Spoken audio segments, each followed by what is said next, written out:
Shalom, holy initiates and holy adepts.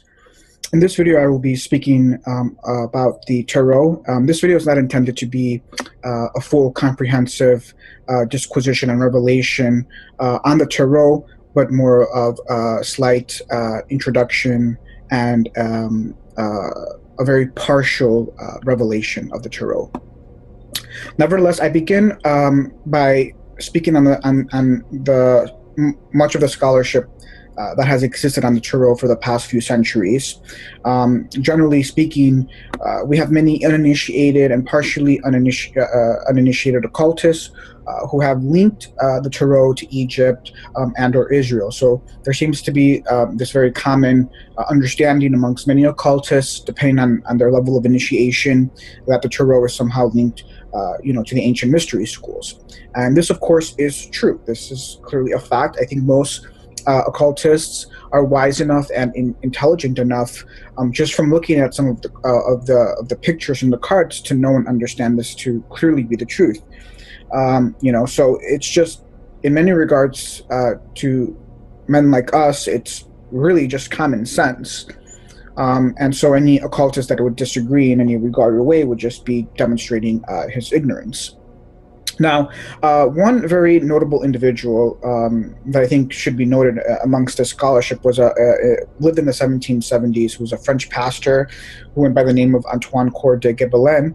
And he was a Christian pastor who was at least wise enough to know, as many occultists should know, that the tarot has a very ancient origin, going back to the ancient mystery schools, primarily as they existed in Egypt and Israel. Now, as a highly initiated occultist, you should know, as a matter of fact, that the mystery school that was established in ancient Egypt was primarily and first established by Abraham. When Abraham went into Egypt, he was the father of the mystery schools that came about in Egypt. So yes, there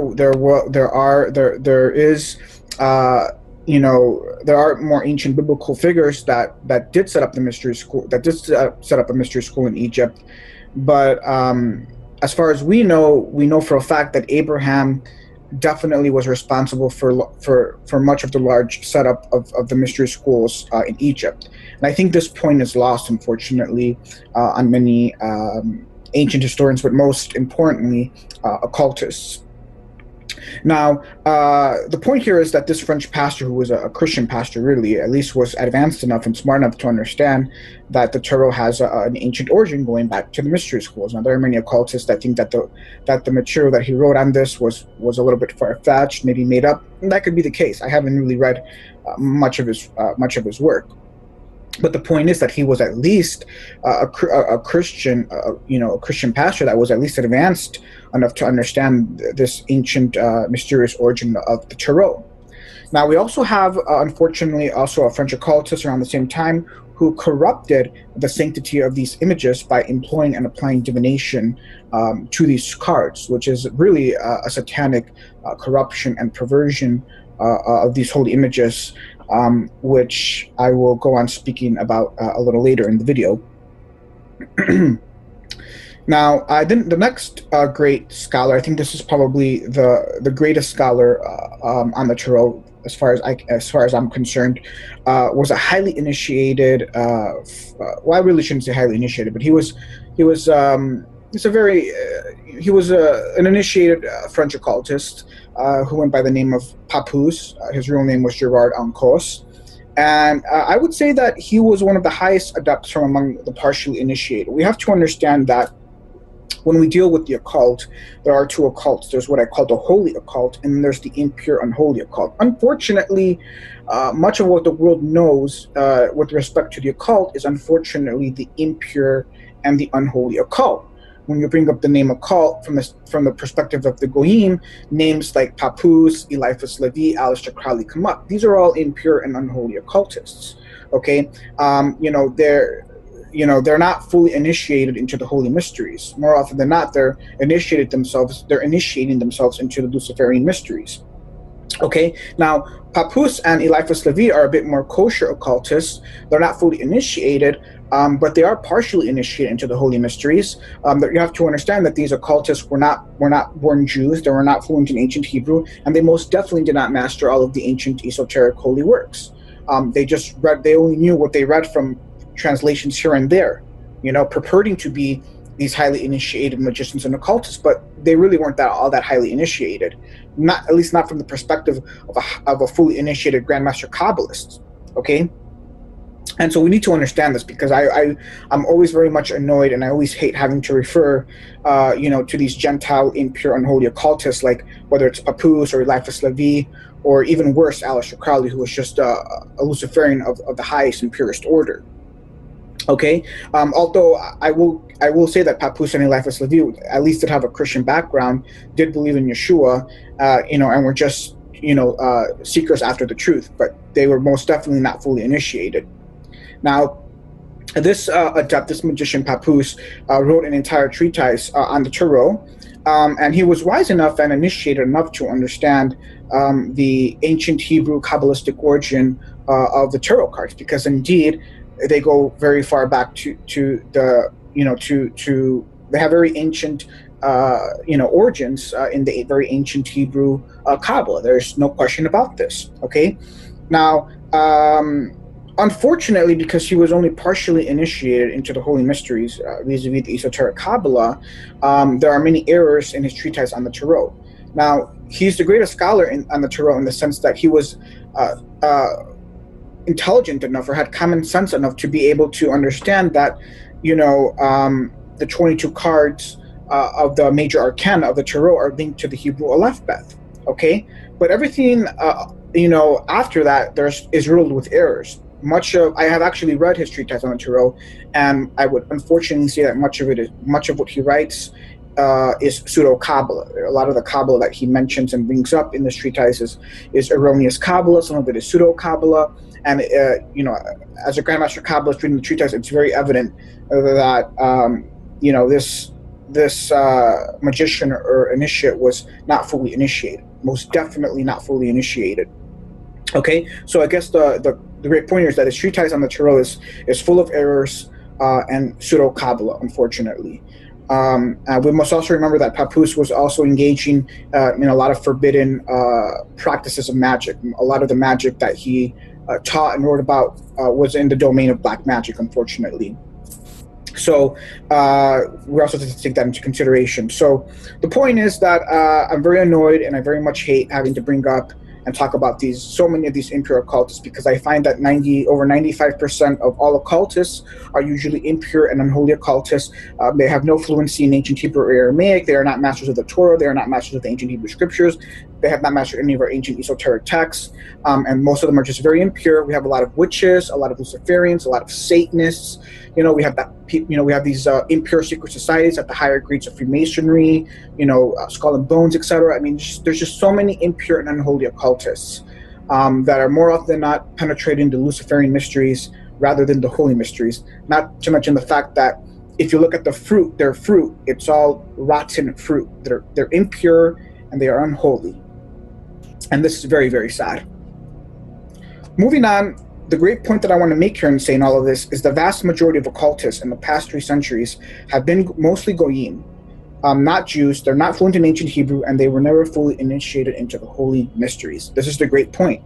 You have all of these occultists these Gentile occultists claiming to be highly initiated, like whether it's Eliphas Levi or Papoose, etc. And it's like, I don't see a head covering on you. I don't see your zit. Where's your talit? Where's your kippah? Why are you not wrapping tefillin on your body 3 times a day, doing the standard ancient, Hebrew Kabbalistic liturgical prayers?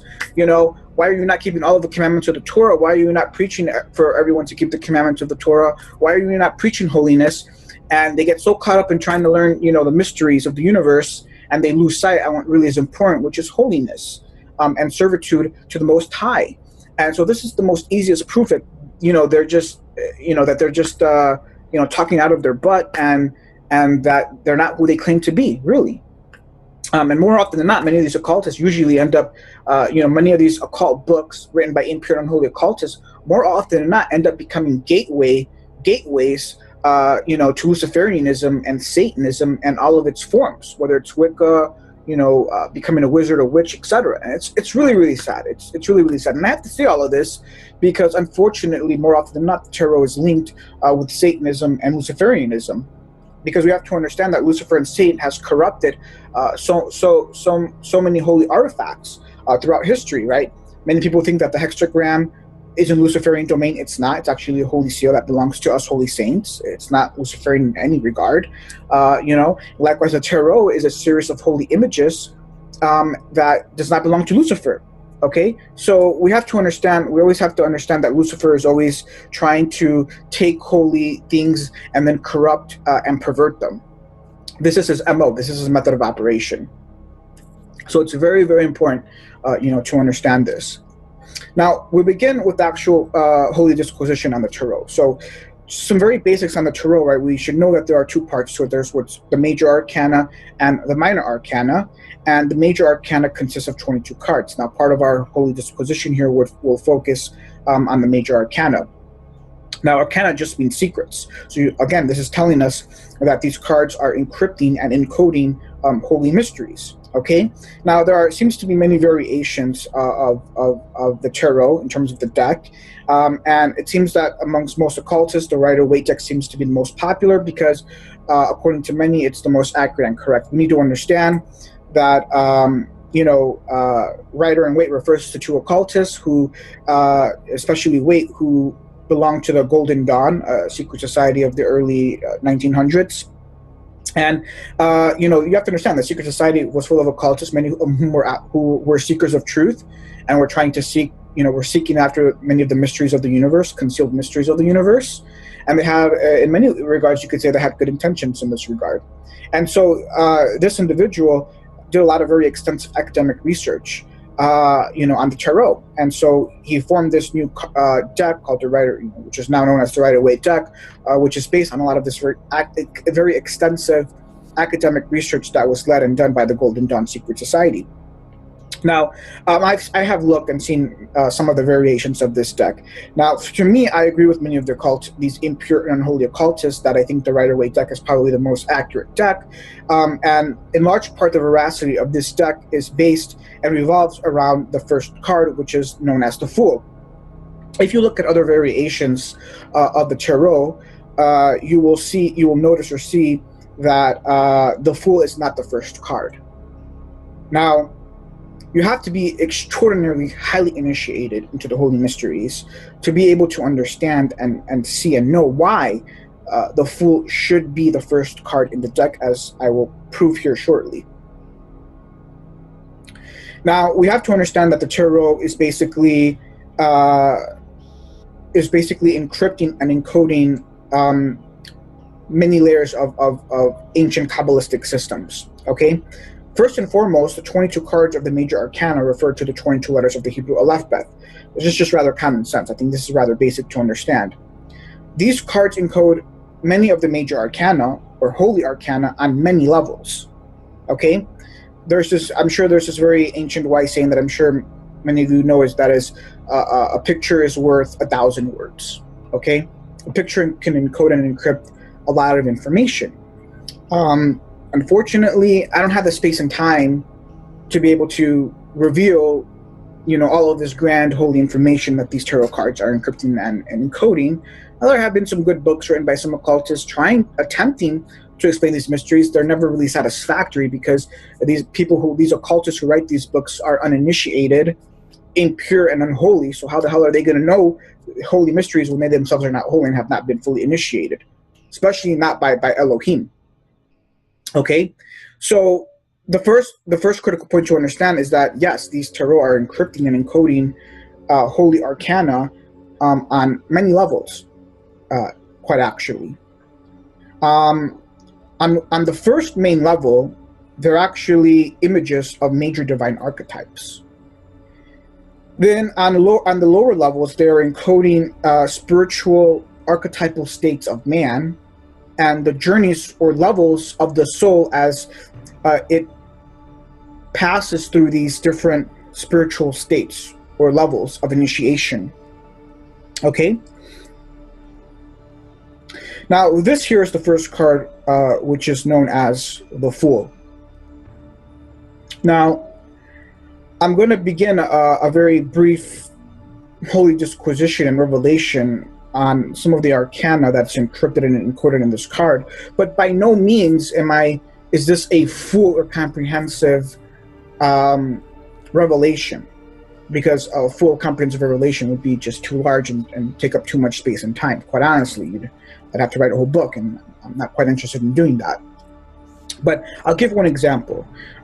If you look at the robe of the Fool here, you will count sort of 12 circles that look like stars or suns, essentially. Now, your average occultist looking at this and analyzing this would state that these 12 suns or circles represent the 12 constellations. Actually, we can say that on one level that is correct, but the number 12 is a divine archetype, and actually it's a very, very esoteric divine archetype. There are less than a handful of Grandmaster Kabbalists that have ever fully penetrated the depth of this very esoteric divine archetype. And so because of that, I'm not going to talk about in this video what this divine archetype is, what it represents. It would take too long to explain what the number 12 as a divine archetype represents and stands for. So I'm not going to talk about that. And there's many other similar attributes that are related in this picture that, again, would take a very long time to discourse on and to reveal. So I'm only going to give, as I stated initially, a very partial revelation of just a few cards here, really, just to get your juices flowing. Once you begin to see some of these much more deeper, more profound, esoteric, holy arcana that are being encoded in these cards, hopefully, if your initiation goes much deeper, you can then fill in the gaps and do your own divine analysis and get that holy revelation as to much more of the holy information that is being encoded in these cards. So the first card is numbered 0, not 1. This is actually very significant, to say the least. This is actually based on an ancient Kabbalistic, really occult mathematical principle in ancient Hebrew known as im kolel, which is Hebrew for with the sum, which is based on a very, I would say, supernatural, esoteric mathematical equation. Okay, now you have to be a very highly initiated occultist, occult mathematician, really, to understand the implications and the ramifications of this equation, which is paradoxical in nature, which is namely that x is equal to x plus 1, which reduces to an equation between the numbers 0 and 1. Essentially, what we are speaking of here is two beginnings. Okay, this is one of the great arcana of behind the first word of the Torah, which is Breshith, right? We can split the word Breshith into two parts, vis-a-vis the first letter, which is Beth, and then the second word, which is Reshith. Beth has a gematria of 2. Reshith means beginning.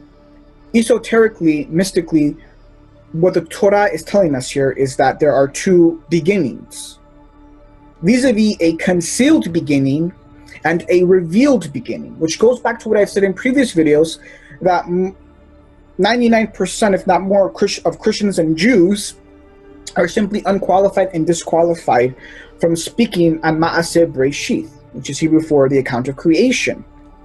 The account of creation is a very huge and comprehensive esoteric subject within the esoteric Qabbalah, full of many secrets.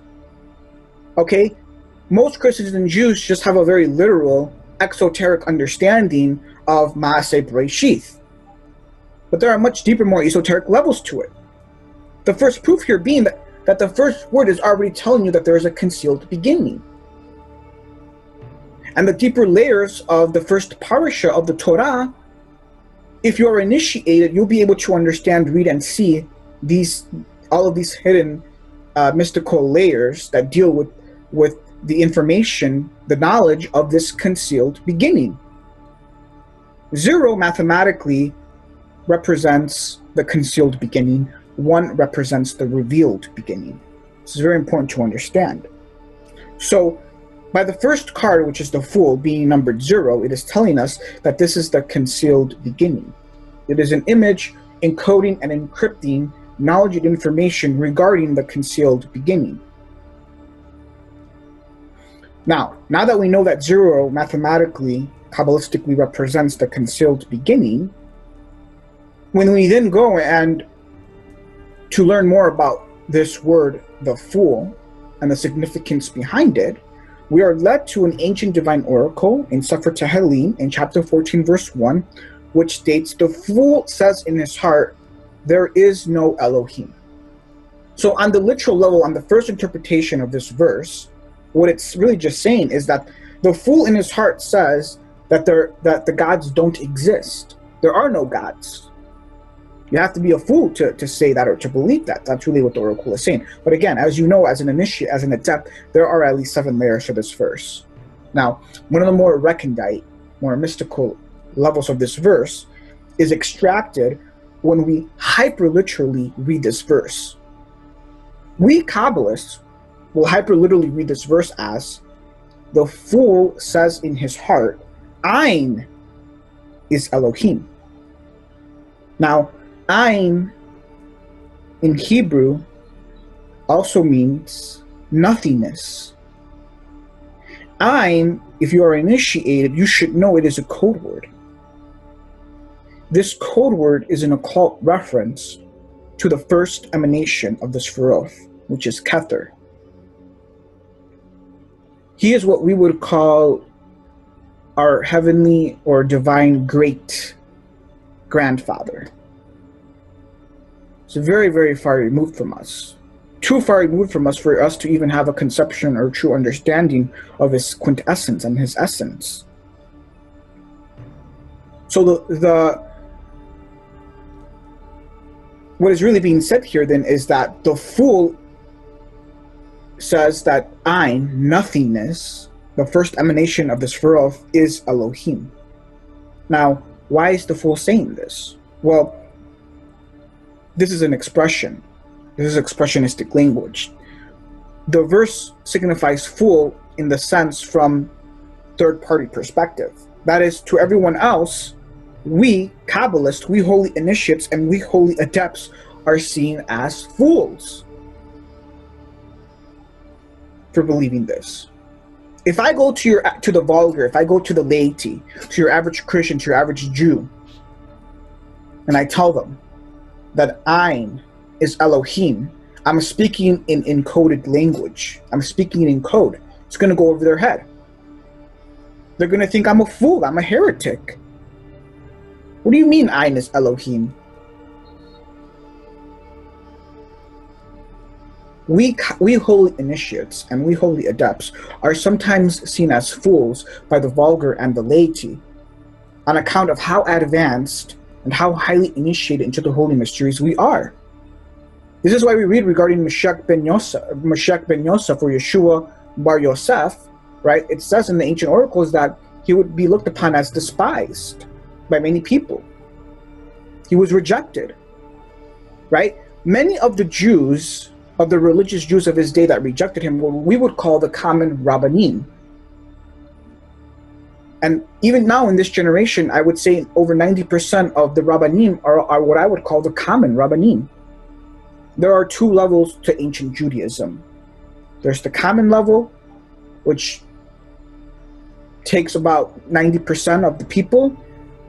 And then there's anywhere from 1 to 10%, which is with the second level, which is the elite level, the secret level. There are levels to this religion, to this ancient theosophy.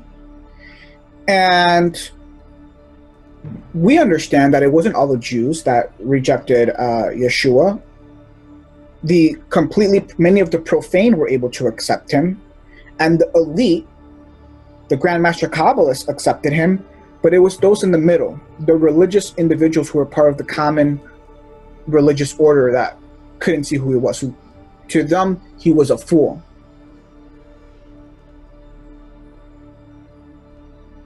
And nothing has really changed. I'm currently considered a heretic, and I would probably be called a fool by many Christians and Jews, not understanding that I belong to the highest levels and layers of the ancient theosophy of Abraham or Judaism. They don't know this because, again, we're basically a secret society for all intents and purposes. And Mashiach is at the head of the secret society. Okay, so that's really what the verse is saying. Because we are so highly initiated into the holy mysteries, we then, in some sense, start to look like fools to the vulgar and to the laity.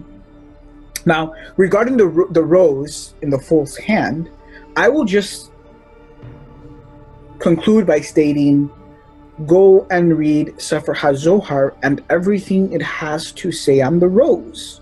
Of course, I could include a few other slides here in telling you what the rose, represents Kabbalistically, etc. But I think it's a good exercise for many of you who may not know to actually go and read Sefer HaZohar and what it has to say on the occult significances behind the rose. Then you will understand why the rose is within the fool's hand and what it represents. So I'll provide a little tease in that way, so to speak. Now, the next card I would probably say is probably one of only two of my favorites of the entire deck, and that is the Magician, because of course I am the chief magician of Mystery Babylon. Now, here the Magician represents Zeir Anpin, who is the archetype of the Logos, or the divine word, which is Mashiach. Now, in contrast to the first card, the Fool, which represents Arich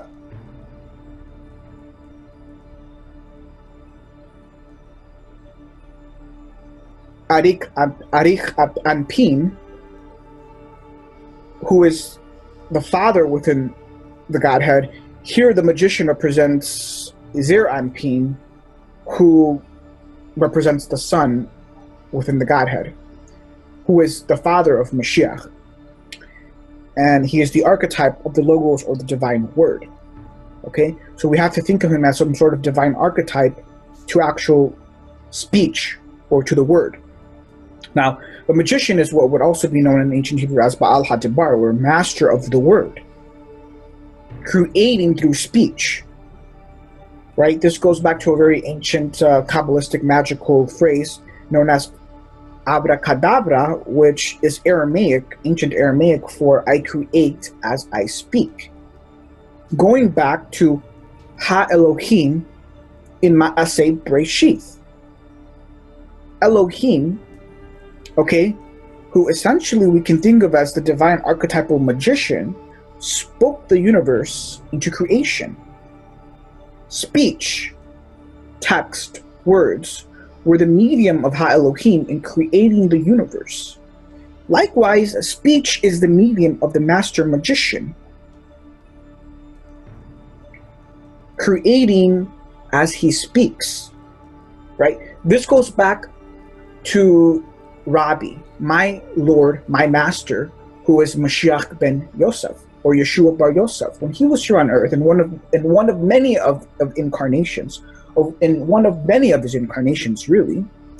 But when he was here as a man known as Yeshua bar Yosef, about 2,000 years ago, there was a time when he was speaking to his disciples, and he said, if you had enough faith in your heart, you see that big mountain over there? You could move it. You could cast it aside. Through two mediums, faith and speech. He himself being the Grand Master, or the magician of all magicians, really.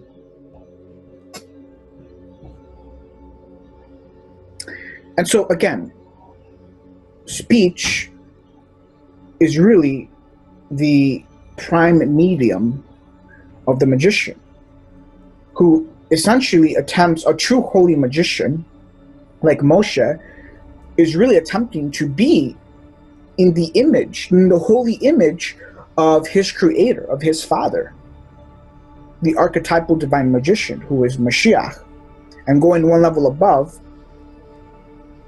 Zeir Anpin.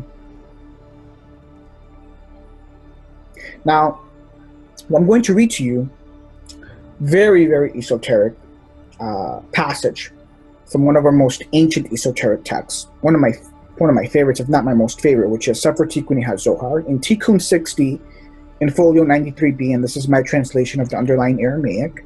It states, speaking on Metatron, this is Metatron, like Moshe Rabbeinu, who performed magical operations with it, like the middle pillar who performs magical operations with it and conducts the lower realms.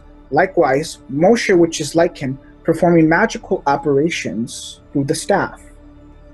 Now, you can replace staff with wand, because really, any true holy initiate understands that they're really one and the same. Whether it's staff or wand, it's one and the same thing. Moshe was probably the greatest magician that has ever walked the earth, being a holy image and incarnation of the archetypal divine magician, performing magical operations through his staff or his wand, fighting against the black magicians, because really we understand in a very pure sense that there are two types of magicians. There is the white magician and there is the black magician. You can also go read the Clementine Homilies, where it records one of the most advanced battles, magical battles that took place between the two chief magicians in the generation of Yeshua HaMashiach, vis-a-vis Shimon Kefa, the chief disciple of Mashiach, and Shimon the Samaritan, the black magician. Okay? So, again, we need to understand there are two types of magicians. I myself am a holy magician, modeled after my ancient ancestors and predecessors like Moshe Rabbeinu, like Yosef Bar Israel, like Daniel. These were holy magicians. And unfortunately, many impure and unholy occultists have no really true conception of what a holy magician is.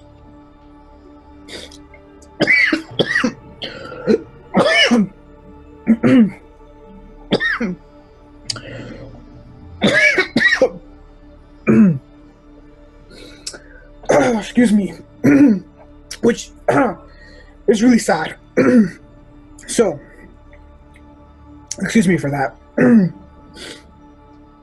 Now we move on to the High Priestess, which really, like I said, is one of my two favorite cards. My two favorite cards in the deck are really the Magician, since I am the Chief Magician in Mystery Babylon, and the High Priestess, since I have a very close and special relationship with the Divine Feminine.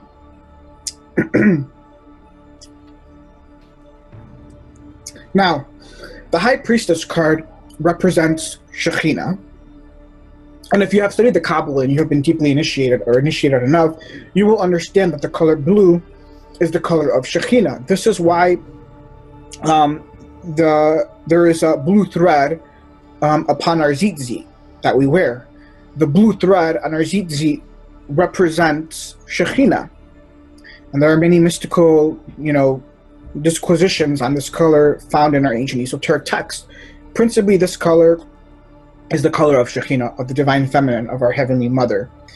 And this is also why the graves of many Grandmaster Kabbalists are painted blue. If you've been to the very holy mystical city of Sfat in Israel, and I have, you'll see there's a special place there where are all the graves of many Grandmaster Kabbalists, and all of the graves there are all painted blue, because blue is the color of Shekhinah. And most Kabbalists, at least the vast majority of them, like myself, are usually known for being very infatuated and very smitten with the Divine Feminine. And this is why their graves are painted blue. Actually, I have a video that I just posted recently on my channel. It's about less than a minute, where you can see me praying at the grave of the Grandmaster Kabbalist Arizal, and you can see there that his grave is baby blue. And the moon is below this female individual on the picture of the High Priestess, who is an occult symbol that represents Shekhinah. If you've seen many of my other videos, you should know as a high initiate that the moon is an occult symbol that represents the Divine Feminine, or Shekhinah. Also, the High Priestess as a title itself is one of many titles for Shekhinah. She is known as the High Priestess that governs much of the universes. You will also notice if you look behind her, you'll see 7 clusters of grapes that seem to be drawn in sort of very closely to part of this Sephirotic diagram. And the reason that there are 7 cluster of grapes is that she represents the 7th day, or Shabbath. She is the known also as the 7th emanation of the lower 7 Sephiroth. So both the numbers 10 and 7 are linked to her. 10th in the sense that she's the 10th emanation of the entire Sephiroth, but we also need to understand that the Sephiroth can be divided into 2 theoretical sections. Vis-a-vis, we have the esoteric aspect. We have the esoteric section of the Sephiroth, which are the first 3 emanations, known as the concealed head. And then we have the lower 7 Sephiroth, which are known as the exoteric section of the Sephiroth, which are known as the lower body, essentially. And so she's linked to the number 10 in the sense that she's the 10th emanation of the entire Sephiroth, but she's also known as the 7th emanation when we just are speaking of the lower 7 Sephiroth. This is why her esoteric titles include the 7th day and Shabbath. Also the moon. As I've stated in many of my other videos, any basic holy adept or initiate should know that the moon and that Shabbath, are all occult titles and references to the divine feminine, or Shekhinah. This is also, as a side note, why I've stated in other videos discoursing on Shabbath, why Shabbath must be a function of the moon. When you get as deeply initiated into the Qabbalah as I have, when you get really deeply initiated, you will be able to see as clear as can be why. You'll be able to see it so clearly and understand it so clearly why Shabbath has to be a function of the moon. Okay, so very, very critical to understand. She also holds a Torah scroll because she is HaTorah. Torah is another occult title referring to Shekhinah, or the divine feminine. Any basic Kabbalist knows this, and will be able to tell you this. In fact, because the Hebrew word Torah is feminine in nature. Now, the 2 pillars next to her obviously represent the left pillar and the right pillar of the Sephiroth. She stands in the middle of these 2 pillars, as you will see in a Sephirothic diagram. You'll see that she stands in between the left pillar and the right pillar, absorbing the emanation and divine flux from these 2 pillars, as well as the middle pillar. So this image in of itself is just jam-packed and loaded with so much holy arcana, to say the least. And this is also why it is also one of my favorite images as well. Now, moving on, the next 2 images are the Emperor and the Empress. And now here you'll notice that I have the Emperor to the left and the Empress to the right. And I will explain here why shortly. Now, the next card in the series is the Empress. And the Empress actually represents Miratron, or Hawa, who is the daughter of Shekhinah, who is the bride of Mashiach. And the Emperor represents the son of Shekhinah, who is Adam Kadmon, or Mashiach, or Metatron. And so it should then be duly noted when you understand this that there is an error in the deck, as the Emperor should precede the Empress. And, we have to understand that the correct order in the divine hierarchy is that the male precedes the female. And so, as a high initiate, I can clearly see this error. And really, the Emperor should precede the Empress. To switch this up is actually quite blasphemous if you are a holy initiate and you understand. Which brings me to the next point, which is that we have to understand that, when we start entering the esoteric holy domain, we have to understand that Lucifer has corrupted certain aspects of it here and there. And this is when it becomes very dangerous. If you read ancient Kabbalistic treatises by Grandmaster Kabbalists, some of them will tell you that part of the esoteric ritual tradition, as it came to be in the early 12th, 13th century, parts of it they will tell you does not conform to the ancient esoteric oral tradition as they knew it. Okay, when you start becoming initiated into the higher levels, you should then start to be able to discern some of these errors. If not, Elohim should start revealing to you some of these errors. This is usually what happens in the higher levels of initiation.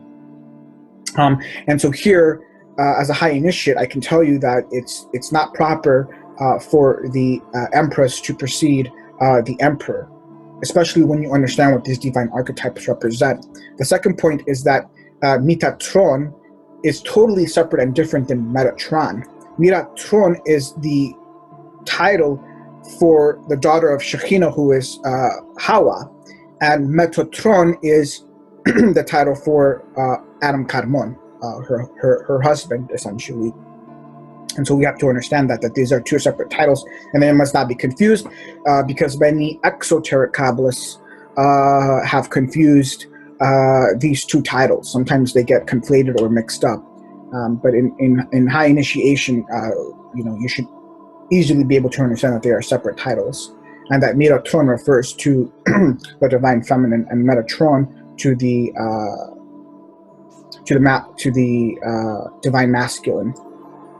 Okay, so then this brings me to these esoteric divine errors, because when you start to harbor them, they can become very, very, very dangerous. So, when you enter the esoteric holy domain, you have to understand that there's no room for errors, because there just cannot be any. It becomes very dangerous. They're just simply unacceptable, and there are massive, implications and ramifications for harboring these errors.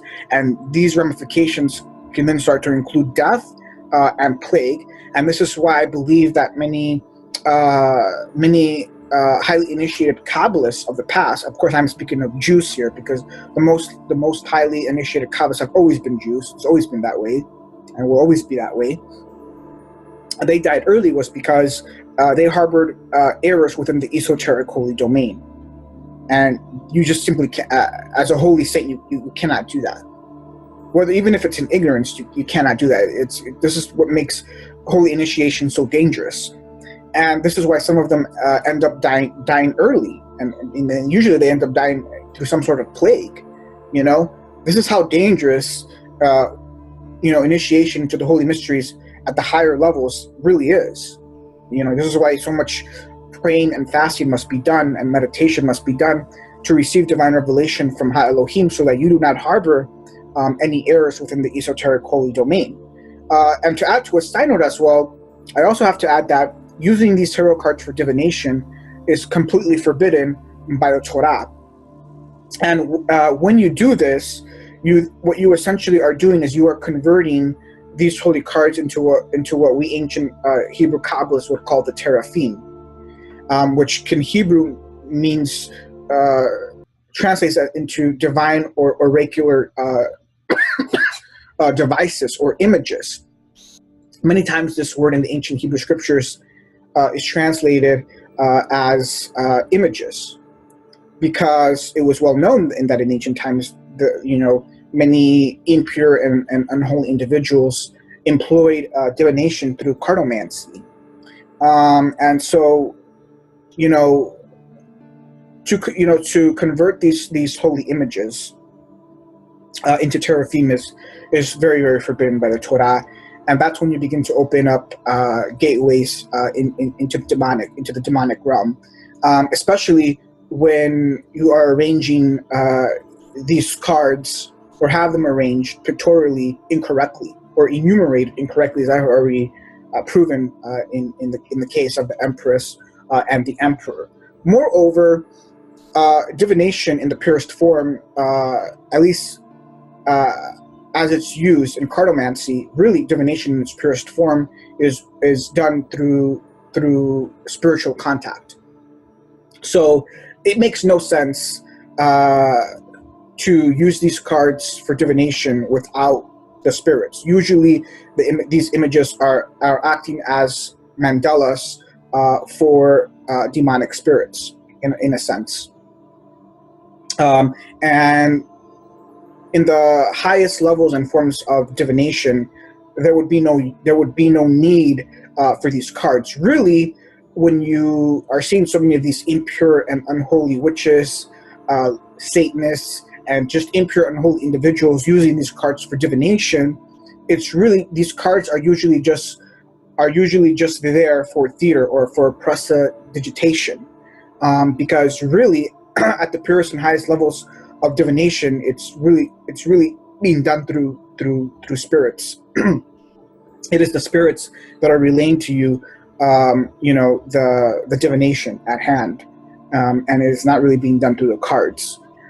So this, of course, is knowledge that is really only understood or known by adepts and initiates at the highest orders, whether they are within the holy mysteries or whether they are operating in the Luciferian mysteries. But that's just that would just be considered. It's just part of very advanced spirituality for those that are highly initiated. But again, the point is that using these cards as divination is completely forbidden by the Torah, and you won't ever find any true holy saint or Grandmaster Qabbalist employing these cards for divination. It's just not going to happen. They're too intelligent, too initiated to do so. So that point has to be really stressed, and it just goes back to the corruption and perversion of Lucifer, how he's just always corrupting and perverting so many aspects of the holy domain. It's just quite ridiculous, really. But anyways, what I've done here in this video is at least reveal some very esoteric, holy mysteries and revelation regarding just a few of these tarot cards, that to get your juices flowing and to inform that these images are holy in nature, and that they are encrypting and encoding a lot of holy mysteries. And the divine revelation that I gave regarding some of these images in this video is divine revelation that I haven't really seen or read anywhere in any of the literature of the tarot, because as I said before, many of the occultists out there that write on the tarot, they're just not holy saints, and they're just not fully initiated into the holy mysteries to be able to fully comprehend and penetrate the more esoteric holy levels of these images. That's usually the problem. And so hopefully you can understand and learn from what was presented in this video. Shalom, Wamin.